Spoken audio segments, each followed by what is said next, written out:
I never thought I'd be the kind of man who'd throw his wedding ring at someone's face, but life has a way of turning you into people you never imagined you could become. The funny thing about Betrayal is how ordinary the day starts. Tuesday morning, sun barely up, coffee brewing in the kitchen. I was supposed to be in Cleveland for a conference, 3 days of endless PowerPoint presentations and networking lunches that nobody actually wants to attend. My flight got canceled due to mechanical issues, and instead of rebooking, I decided to just work from home. No big deal. I texted my wife to let her know, but she must have been busy because she didn't respond. My name's Tom, by the way. 42 years old, software engineer, the kind of guy who still believes in doing the right thing even when nobody's watching. Or at least, I was that guy. 17 years of marriage to Phoebe, a woman I met at a mutual friend's backyard barbecue in Austin. She had this laugh that could light up a room, this energy that made everything feel possible. We built a life together. A real one. Or so I thought. I pulled into our driveway around 8:30 that morning, grabbing my laptop bag from the passenger seat. The house looked exactly as it always did. White fence that needed painting, rose bushes Phoebe planted 3 summers ago, the porch swing we bought at that antique store in Fredericksburg. Everything normal. Everything a lie. The front door was unlocked, which wasn't unusual. Phoebe always said our neighborhood was safe enough. I walked in quietly, not wanting to startle her if she was still in her bathrobe, watching morning television, like she usually did on her days off. The living room was empty. Kitchen too. Then I heard it, voices coming from upstairs. Her voice. And another one. Male. My heart did this strange thing where it felt like it stopped and raced at the same time. I stood at the bottom of the stairs, frozen, listening to sounds that no husband should ever have to hear coming from his own bedroom. The rational part of my brain kept trying to find explanations. Maybe she was watching something on her phone. Maybe it was the television. Maybe I was misunderstanding everything. But I wasn't misunderstanding anything. I climbed those stairs, each step feeling like I was walking through concrete. The bedroom door wasn't even fully closed. Through the gap, I could see them. My wife of 17 years. And Derek. Derek from her cycling club. Derek who'd been over to our house for dinner parties. Derek who I'd played poker with just last month, who'd smiled at me across our dining room table while eating the lasagna I'd made. I didn't knock. I didn't announce myself. I just pushed the door open and stood there. The scrambling that followed would have been comedic if it wasn't destroying my entire world. Phoebe's face went from pleasure to panic in a fraction of a second. Derek was already grabbing for his clothes, muttering something incoherent.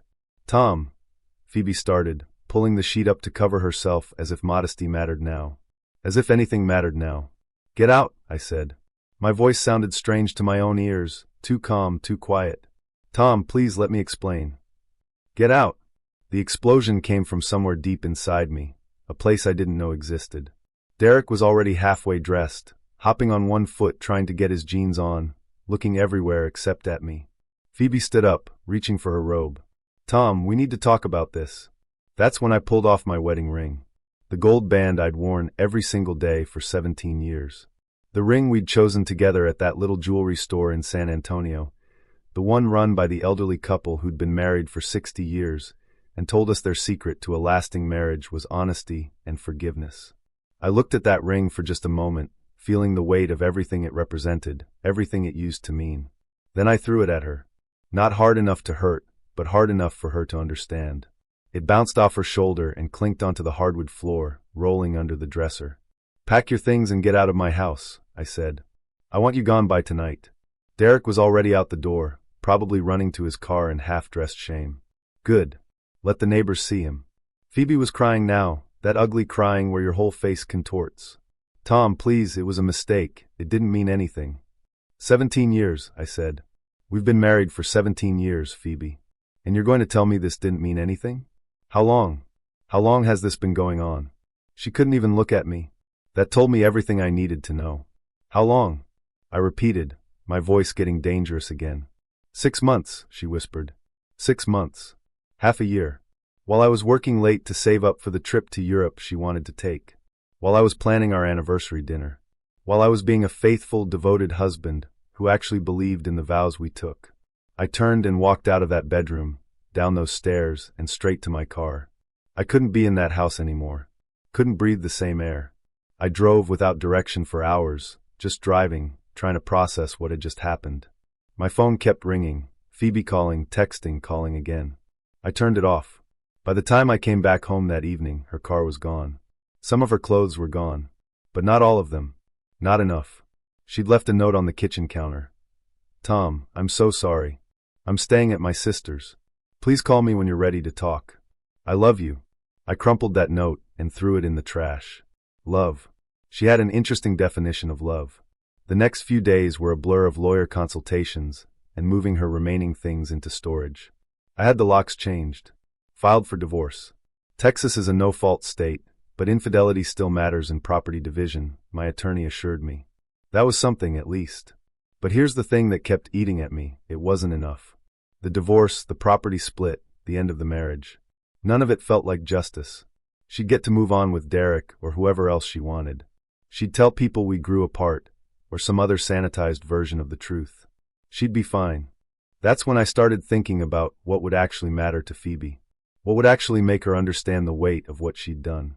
Phoebe had always been obsessed with her image. Her social media presence, her reputation in our community, the way people perceived her. She'd spent years cultivating this persona of the perfect wife, the devoted partner, the woman who had it all together. She had over 15,000 followers on her lifestyle blog where she posted about our perfect marriage and gave relationship advice. The irony was almost beautiful. I'd always thought it was harmless, if a bit narcissistic. But now I saw it for what it really was, her true priority. Not our marriage. Not me. But the image of our marriage. So I did something I never thought I'd do. I created a fake account and started documenting everything. Not for revenge in the traditional sense, but to make sure the truth came out. I compiled the timeline of her affair. Screenshots of suspicious texts I'd never paid attention to before. Credit card statements showing hotel charges on nights she'd said she was at book club. Photos Derek had foolishly posted on his own social media that showed them together at restaurants across town. Then I waited. I waited until she posted one of her typical pieces of relationship wisdom on her blog, some garbage about keeping the spark alive in your marriage through communication and trust. That's when I struck. I didn't blast everything publicly. That would have been too crude, too easy to dismiss as a bitter ex-husband's revenge. Instead, I sent everything to the 6 women she was closest to. Her sister, her best friend from college, the 3 women from her book club, and the colleague she'd always said was like a sister to her. Women who'd been featured on her blog, who'd vouched for her character, who'd celebrated our marriage alongside us. I included a simple message. I thought you should know the truth about Phoebe before you continue supporting her public platform. She's been having an affair for 6 months with Derek Patterson. Here's the evidence. Do with it what you will. The response was faster than I expected. Within 48 hours, her blog went dark. Her social media accounts went private. The whisper network in our community, the same one she'd so carefully cultivated, turned against her with a speed that would have been frightening if I had any sympathy left. But here's what I didn't anticipate, the depth of what I'd uncover by opening this door. One of the women I'd sent the information to, Jessica, Phoebe's college friend, called me 3 days later. Tom, we need to talk, she said. There's more you don't know. We met at a coffee shop on the other side of town, somewhere neither of us would run into anyone we knew. Jessica looked tired, conflicted. She kept stirring her latte, even though she hadn't added anything to it. I should have told you this years ago, she started. But Phoebe made me promise. She said it would destroy you, that some things were better left in the past. My stomach dropped. What are you talking about? Derek wasn't the first, Jessica said quietly. There was someone else. 5 years ago, when you were helping your dad through his cancer treatment and spending all those weeks in Oklahoma. The coffee shop seemed to tilt. 5 years ago, when Dad was dying and I was making that awful commute every weekend, spending weekdays working remotely from his bedside. When Phoebe had been so supportive, so understanding, telling me to take all the time I needed, that she'd hold down the fort at home. Who? I managed to ask. Ryan. Your friend Ryan. Ryan. My college roommate. The guy who'd been the best man at our wedding. The friend I'd lost touch with over the years because he'd moved to Seattle, but who'd come back to Austin for a few months that year for a work project. It lasted about 3 months, Jessica continued. She told me right after it ended. She was guilty, terrified you'd find out. She swore it would never happen again, that she'd made the worst mistake of her life. I believed her. I thought she'd learned her lesson. I sat there, trying to process this new information. 2 affairs. Or maybe more. Maybe there were others Jessica didn't know about. My entire marriage had been a lie.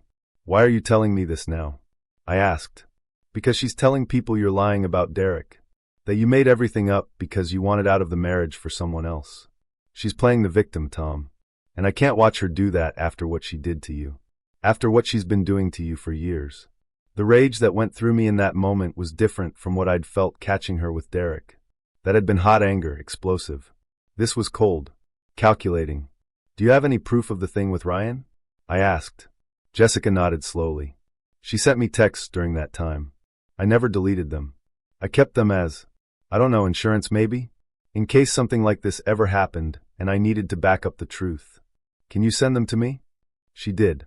That evening, my phone filled with screenshots of conversations between Jessica and Phoebe from 5 years ago. Phoebe confessing everything. Phoebe saying how alive Ryan made her feel. Phoebe worrying about getting caught. Phoebe finally ending it when Ryan moved back to Seattle, claiming she couldn't do that to me anymore. Until she could. Until Derek came along, and she did it all over again. I contacted Ryan. We hadn't spoken in almost 3 years, just the occasional birthday text or comment on each other's posts. He was married now too, with a baby daughter. Tom, hey man, long time, he said when he answered my call. What's up? I need you to be honest with me about something, I said. And I need you to understand that I already know the truth. I'm just giving you the chance to come clean. The silence that followed told me everything. It's about Phoebe, isn't it? He finally said. Yeah. Another long pause. Then, I'm sorry, Tom. God, I'm so sorry. It was the biggest mistake of my life. I wanted to tell you. I tried to tell you so many times, but I was a coward. And then it ended and I moved back here, and I tried to bury it. Pretend it never happened. Did your wife know? No. Nobody knows except Phoebe, and apparently Jessica. And now you. He sounded broken. Are you going to tell Sarah? I don't know yet, I said honestly. But I need something from you first. Anything. Literally anything. I need you to write down what happened. The truth. All of it. When it started, how long it lasted, everything. And I need you to send it to me. He did. By the next morning, I had a detailed confession from Ryan, apologizing profusely, but laying out the entire timeline of their affair. How Phoebe had pursued him. How weak he'd been to give in. How it had destroyed his friendship with me and poisoned his conscience ever since. Now I had everything. The full picture of who Phoebe really was. The divorce proceedings took on a different tone after that. When Phoebe's lawyer tried to paint me as an unreasonable spouse who'd locked her out of her own home and was refusing mediation, my attorney presented the evidence of not 1 but 2 affairs. The property settlement shifted dramatically in my favor. But that still wasn't the revenge I was looking for. What I really wanted was for Phoebe to feel what I felt. That complete betrayal, that destruction of everything you thought was real. I wanted her to understand what it meant to have your reality shattered. So I did something that took months to arrange. Phoebe had moved in with Derek by this point. They'd gone public with their relationship, posting photos together, acting like they were some kind of love story instead of an affair that destroyed a marriage. Her blog stayed down, but she'd started a new social media presence under a slightly different name, trying to rebuild her following. Some people had forgiven her. Some people didn't know the full story. Some people just didn't care. I'd noticed that Derek still wore his own wedding ring in some photos. That seemed odd for a man who was now openly dating someone else. So I did some digging. Turns out Derek was still married. Very much married. His wife, Lauren, lived in Dallas with their 2 kids. Derek had told her he was working in Austin during the week, coming home on weekends. Classic setup for maintaining a double life. I sent Lauren everything. Every photo of Derek and Phoebe together. Every piece of evidence of their relationship. Every detail of their affair, including how long it had been going on before I'd caught them. Lauren called me 2 days later. I don't know whether to thank you or curse you, she said. Part of me wishes I still didn't know. I understand that feeling better than you think, I told her. What are you going to do now? She asked. Honestly, I'm done. I've filed for divorce, I'm selling the house, I'm moving on with my life. What are you going to do? I'm not sure yet, she said. But I do know one thing. Derek's coming home this weekend for our daughter's birthday party. And he's not going to be expecting me to know anything. I think I'll let him have his little party, let him play happy family man one more time. And then I'm going to tell him to get out. In front of everyone. His parents, my parents, all our friends. I want everyone to know exactly what kind of man he is. That seems fair, I said. There's one more thing, Lauren added. Phoebe doesn't know I know, right? Right. Good. Keep it that way. Let Derek tell her himself after I kick him out. I want her to experience that same shock of having the rug pulled out from under her. I smiled for the first time in months. I can do that. That weekend came and went. I didn't hear from Lauren, but I didn't need to. On Sunday evening, I saw Derek's car pull up to the house he'd been sharing with Phoebe. He was there for maybe 20 minutes before he left again, hauling boxes. Then an hour later, he came back for more.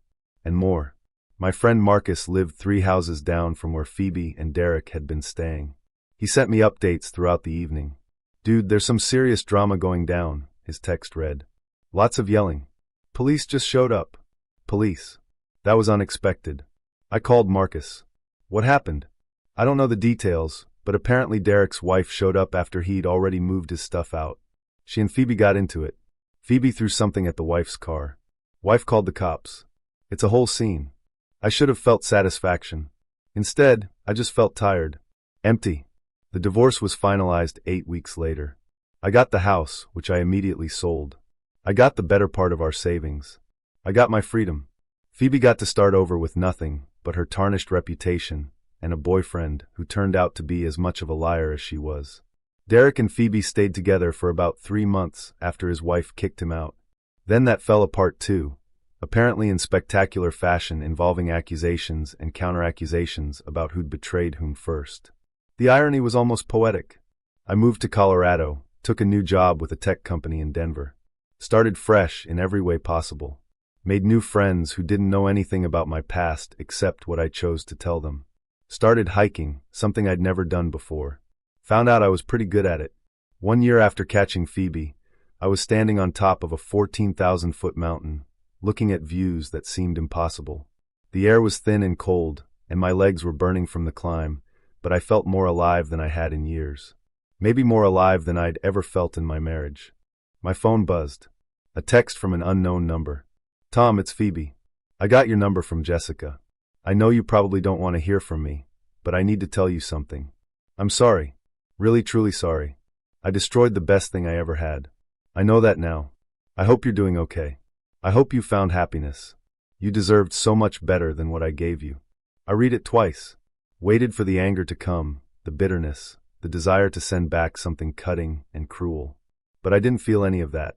I just felt nothing. She was a stranger to me now.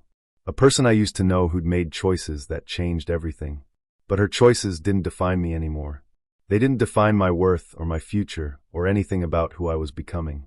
I deleted the message without responding and put my phone away. I never heard from Phoebe again after that text. I didn't search for her on social media, didn't ask mutual friends about her, didn't wonder what happened to her. She became truly and completely part of my past, a chapter that was closed. But I did keep one thing from my old life. That wedding ring I'd thrown at her that terrible morning. I'd found it later when I was packing up to sell the house, still under the dresser where it had rolled. I almost threw it away, but something made me keep it. I had it melted down and reformed into a pendant. Just a simple circle of gold on a chain. I gave it to a nonprofit that helped people rebuild their lives after divorce. They auctioned it off to raise funds. Something broken, transformed into something that helped others heal. That felt right. The betrayal Phoebe committed didn't destroy me. It changed me, certainly. Made me more cautious, more aware, more intentional about the relationships I chose to invest in. But it also freed me from a marriage that was built on lies, from a person who didn't value what we had, from a life that looked perfect on the outside but was hollow at the core. The revenge I'd sought, exposing her affairs, making sure people knew the truth, watching her carefully constructed image crumble, had given me temporary satisfaction. But the real victory was building something new. Something real. Something that didn't require performance or pretense or maintaining an illusion. Thank you for watching the video to the end. YouTube may no longer suggest my channel to you, so subscribe to it to receive new interesting stories. You will also help the channel grow and improve the quality of its content. A playlist with other interesting stories that you can listen to is now displayed on the screen. You can also write in the comments what stories you would like to see on the channel.